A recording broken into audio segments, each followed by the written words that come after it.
Can you imagine a video game set in a participatory economy? You don't need to imagine. One has been made. We'll talk with Michael Hicks, the creator of the forthcoming video game Dissent on Mars, on this episode of PEP Talk. Could you please tell us what you see as the alternative? Hello and welcome to PEP Talk, the Participatory Economy podcast, the podcast where we discuss the democratic alternative to capitalism known as a participatory economy. I'm your host, Mitchell Strapinchik, coming to you from Chicago. Today I'm joined by a new guest. We're joined by Michael Hicks. Michael Hicks is a computer programmer, video game developer, and designer, and musician. He has created a number of games, including The Path of Motus and Pillar. And he is joining us to talk about a new game called Dissent on Mars that is actually connected to the model of a participatory economy. Michael is joining us from Mount Vernon, Illinois, in the United States. Michael, thank you for joining us. Welcome to the show. Hey, thanks. It's great to be here. Dissent on Mars. So you made a video game. Tell us a little bit about what the game is about and why did you make it? Yeah, sure. So the game is a sci-fi life simulator, kind of like Sims, if people are familiar with that. And I'm describing it as a sci-fi life sim where you create new societies unlike anything on Earth. So as soon as the game boots up, you're able to design your economy and government. Basically, you're kind of creating a constitution for how your colony is going to work on Mars. And you make decisions about things like who can control certain types of property, how the colony will decide what products to make and which resources to use, the principles for how we give people income. You make all of those decisions, and those decisions actually change the rules for how the game works. So in a way, it's kind of like you're designing your own game kind of thing. And after you make those decisions, you start with a plot of land on Mars and you build a colony. And then you bring in your little characters to actually live in the colony under the rules that you designed earlier. And then you get to take control of one of the characters. You can make your own character, model it after yourself if you want. And then you live life in the economy and government that you designed. And one of the you can make all kinds of different economies, but you can model pretty closely participatory economy. So you would actually take your character through the democratic planning process and help plan the economy. Why did you write the game? Well, it's an idea I've had for a long time. I always wanted to make a game that was about exploring alternative social structures in some way, because games are of systems. So it seemed like games are a perfect way to explore different types of systems and kind of experiment with how they might play out.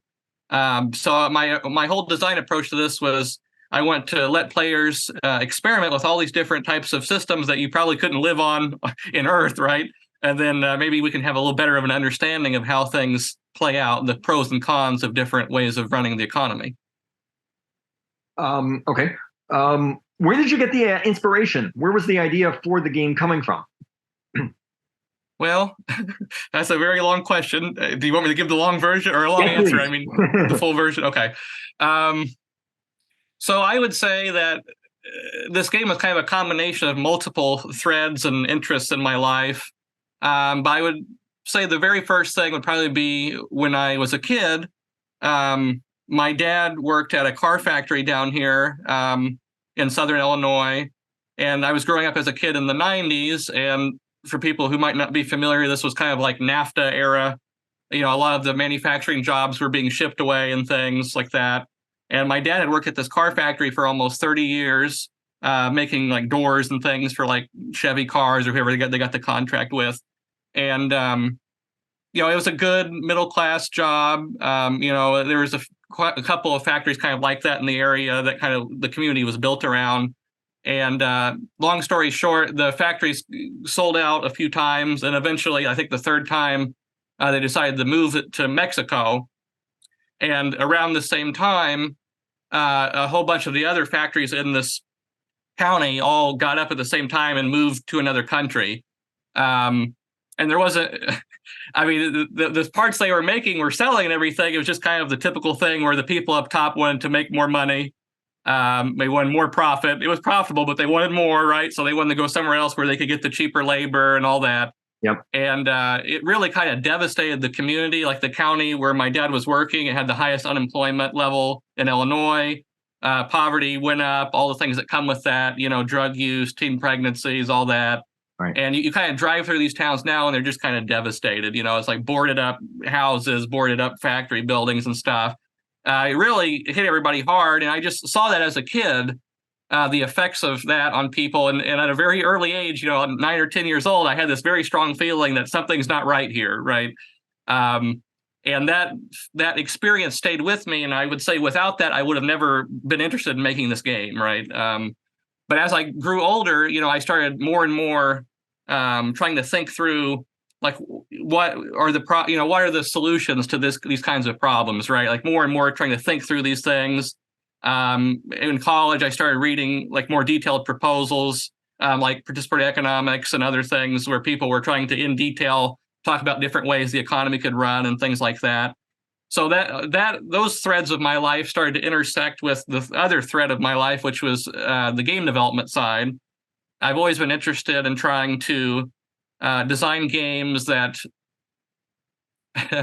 I don't know. I feel like a lot of games are just about kind of doing mindless actions for a long period of time. Or you can get people to like compulsively do the most mindless things if you put in like reward schedules and all this stuff. And I've always wanted to design games that weren't like that weren't mindless, that were trying to be about something, challenge how people look at the world, or may make people empathize with people they maybe normally wouldn't empathize with.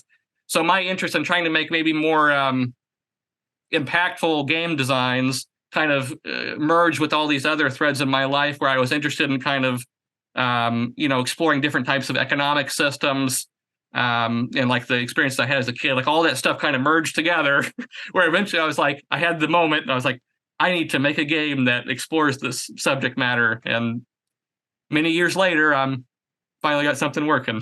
So that's a long answer, but there you go. Excellent. Tell us about the development of the game itself. So how did that come about? I mean, you work on this stuff, so you already have the tools to be able to make games. But I mean, how long did it take to make? What did you have to do? Are you trained in economics? Did you take classes in it? Talk to me more about the stuff that went into the development of the game, please. So I taught myself programming at a pretty young age. I kind of just doodled around making little games like clones of like Space Invaders, that kind of thing. But eventually I went to college for computer science. It was mainly kind of a backup thing. My dad didn't go to college because he got that good manufacturing job right out of high school. And then later on, he was like, well, I wish I would have got a degree. I didn't know all that was going to happen. And so the degree was kind of a backup thing. I was already publishing games, actually. When I was 18, I started publishing some Xbox 360 games. Nice. And so all the programming stuff was self-taught. And I did the music for the game. I'm a self-taught musician as well. My dad and mom are both musicians, so they kind of nurtured that in me at a young age, like playing piano and guitar and things like that. In terms of the economics, no, I don't have a degree in that or anything like that, but I've just spent a lot of time. It's always been a subject matter that's interested me. So I've read a lot on my own about that kind of thing, but I didn't go to school for that. But yeah, I mainly self-taught for the technical stuff. Yeah. Okay. But in the course of the game, you can set up these different rules. And as I understand it, there are different kinds of economies that you could set up. A capitalist economy like we have on Earth predominantly now, a centrally planned economy, which some people would call a communist economy, that was one of the major economic systems in the 20th century, and a democratically planned economy like that advocated here, the model of a participatory economy.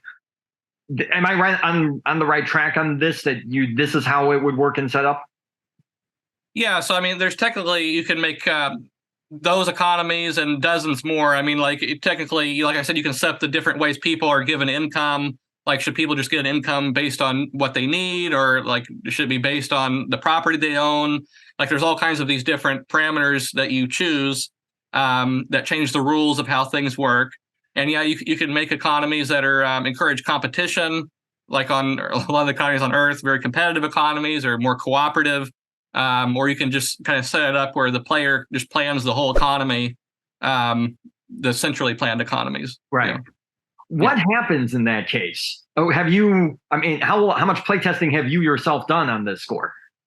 Oh, I've played it for many hours. Yeah, it's always a different playthrough. One of the design goals I had, I play a lot of, or I used to. I don't play a whole lot of games these days, but I used to play a lot of these city builder games.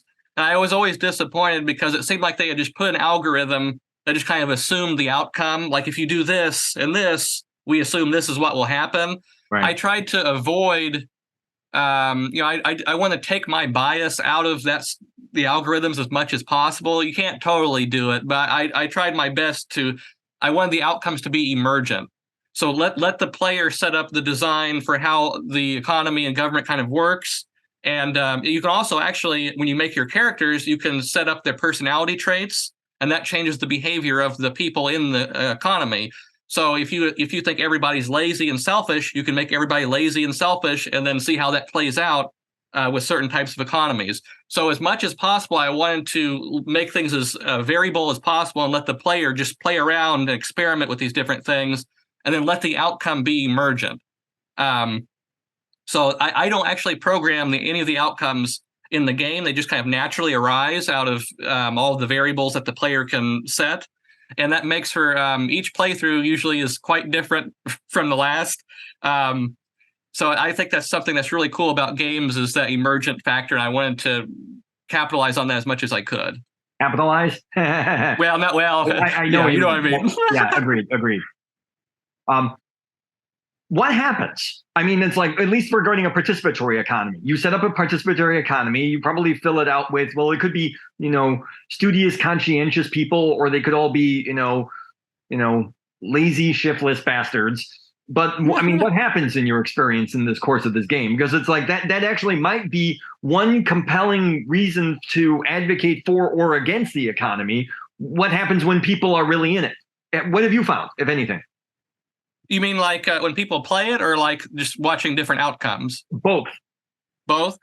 Well, it's been interesting to watch people play it, because a lot of the things you can do in this game are like so like coming from another planet, right? But we are on Mars, so Sure. But it's been very challenging to people to kind of wrap their head around, like, I mean, basically you can almost change, like, it's like a total paradigm shift in how they think about how a society can work. And it seems to be very challenging to a lot of people to wrap their head around things just as simple as, oh, the natural resources that I place, those are shared by all of the workplaces in this type of economy.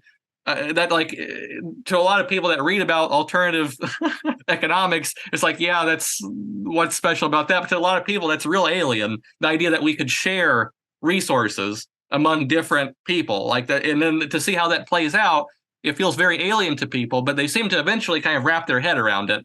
But I have noticed that there's an initial barrier, kind of a steep learning curve, I guess, when you start doing the more weirder types of economies that aren't like the ones on Earth.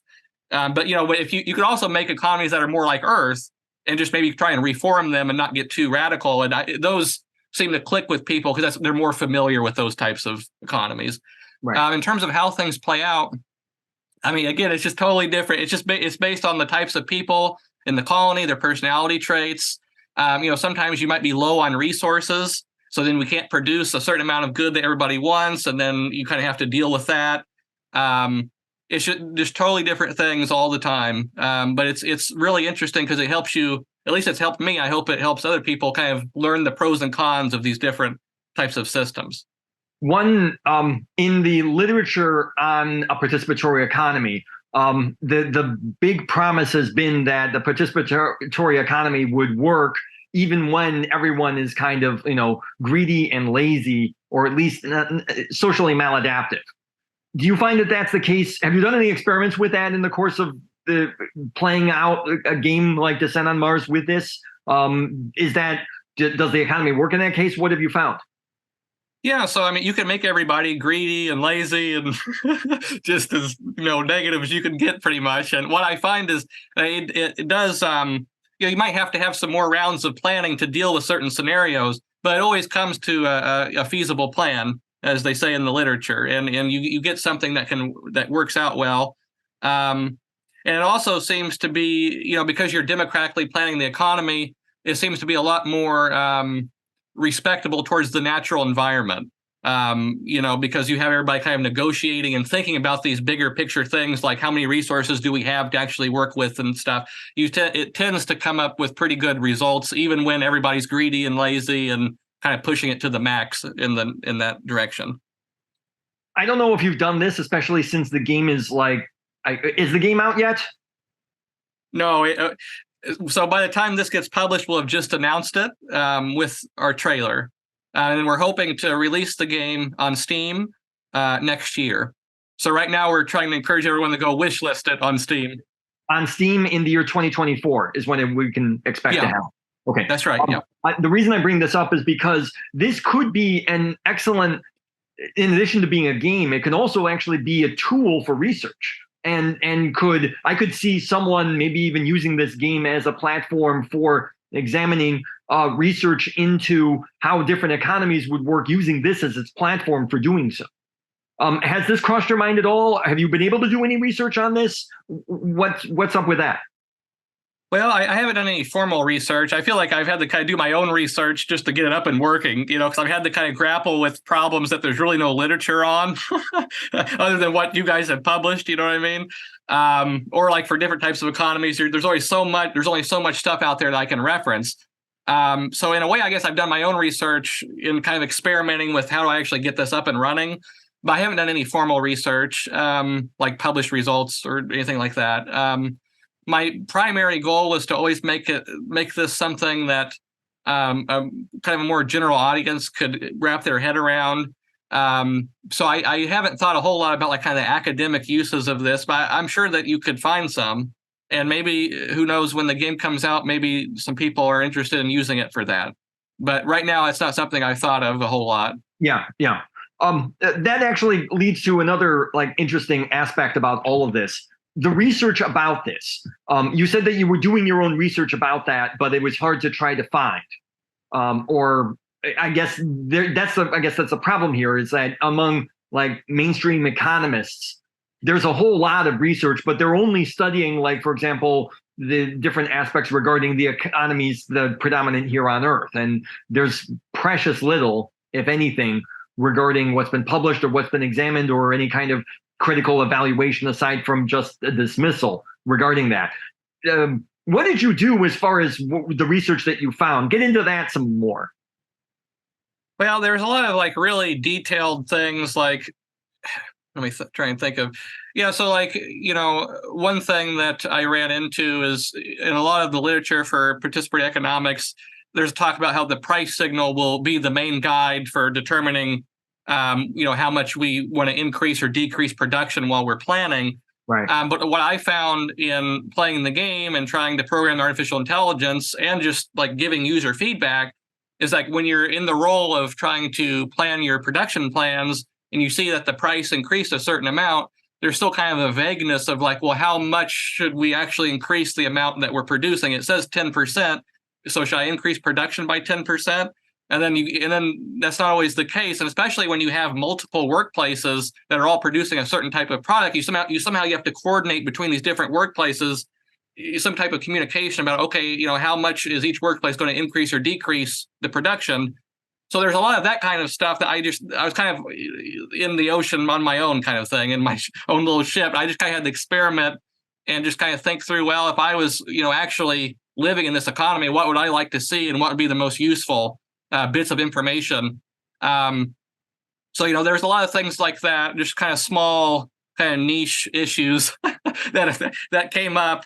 But that's what's kind of cool about designing a game like this, about a totally new social system, is you have to work through and think through all of those little nitty-gritty details, and that's a very useful exercise, I think.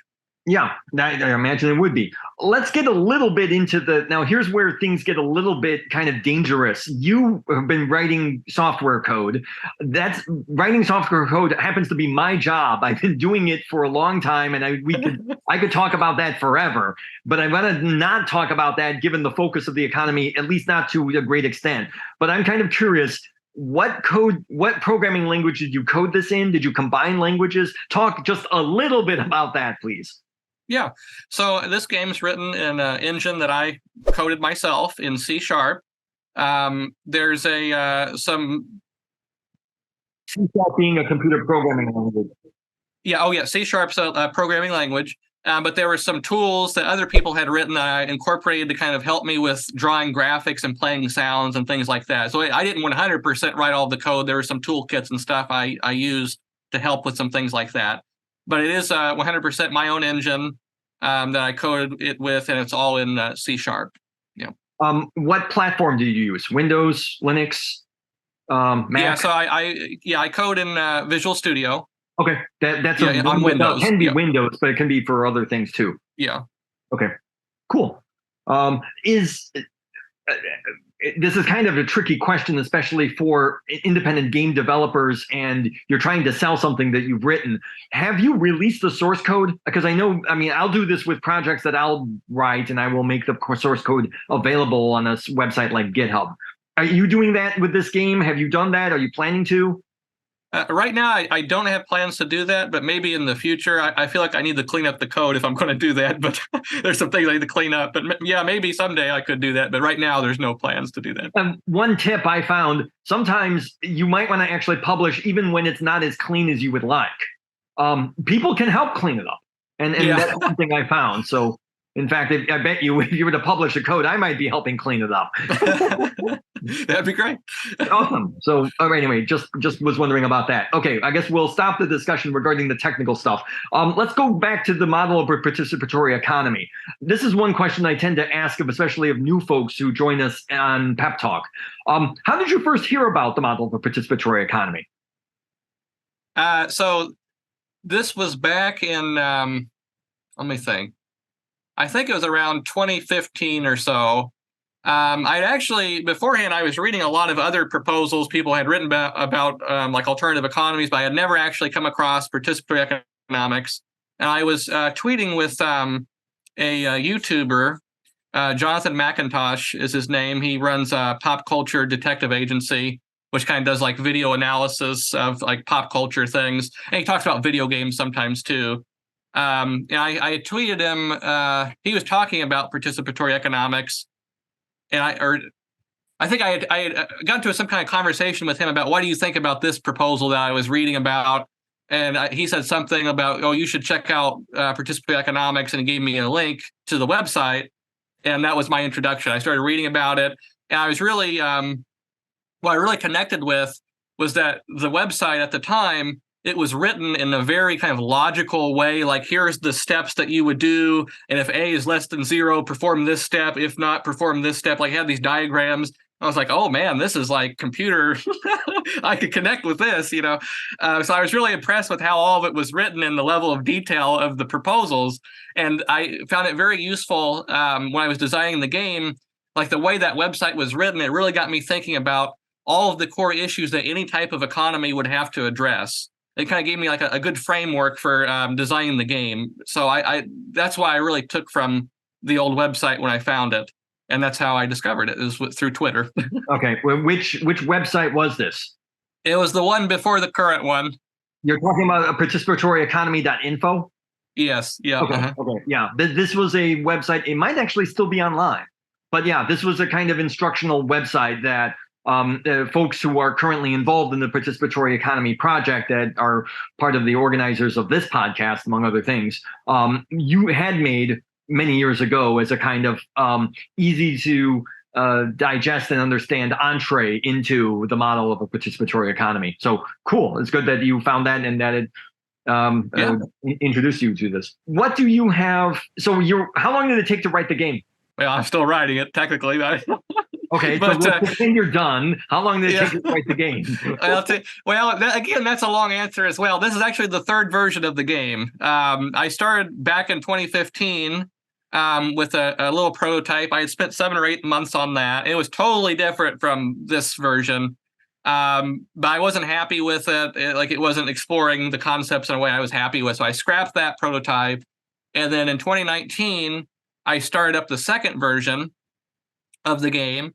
And it was a little closer to the current version, but it was actually kind of more of a role-playing game. Like you created your character, and you actually took them into work and did kind of all of the manual labor, like for making the products. And it had more of a, it wasn't a simulation game really. It was more of like a Stardew Valley kind of role-playing game. And I wasn't happy with that either. I worked on that for a year. I wasn't happy with that. And then finally, I started the third version of the game, and it was really kind of smooth sailing. I guess, I screwed up the 2 times before I knew what exactly I needed to do the third time. And it's been over 3 years of work on this final version. So it depends how you want to count it. The current version has been in development for over 3 years. But technically, I've been trying to get something in this direction working for like over 4 years, maybe closer to 5, depending on how you want to count it. Of course. So cool. What do you have planned after this? I mean, you're going to release the game, you said, next year sometime. Do you plan to do further development after release? Or you have anything else coming down the pipeline as far as other projects that you're interested in or want to work on? What does the future hold for Michael Hicks? Well, the goal right now is to just get the game out and kind of start talking about it, and hopefully building up our wish list on Steam. Like the way Steam works is if you have a certain number of wish lists, it'll show the game to more people. So that's actually a really important part of releasing the game, is building up the wish lists. So that's my goal right now, is to just kind of get it out there and start talking about it and get it shipped. And depending on how it goes, I'd like to keep working on it. Like I could probably work on it my whole life, honestly. There's just the sky's the limit with this kind of thing. I have a whole list of things I'd like to add to it, but it just kind of depends if enough people are interested in it. So we'll have to see where it goes. Cool. Take a moment to plug the game. Yeah, you're making a play. Here's your chance to make a pitch. Sell me on the game. Yeah. So, I mean, if you go to dissentonmars.com, you can watch the trailer. And I think the trailer probably does the best job of showing what the game's about. And then you can go to our Steam page and wishlist it if you're interested. And we're going to be publishing blog posts, hopefully bi-weekly. I'm going to try to do as frequently as I can, kind of doing a deep dive into certain aspects of the game. So if you're interested in how all these things work, be sure to wishlist and follow us on Steam so you can read those posts. And I would just say, like, if you have any interest at all in, if you're a gamer that likes simulation games, or even if you don't like simulation games, you're just interested in the subject matter of trying to experience life in a new type of society with a new type of economy, if that appeals to you at all, I think you'll really be into the game. So I hope you'll check it out. What would you define as success as far as this game context is concerned? Like if it makes like $1 million, if it helps to increase things a little bit, what does success mean to you in the context of this game, Dissent on Mars? Well, really, what I would like to do is hopefully enough people play it, and I'd like to get everyone kind of experimenting and thinking about the different ways we can run an economy.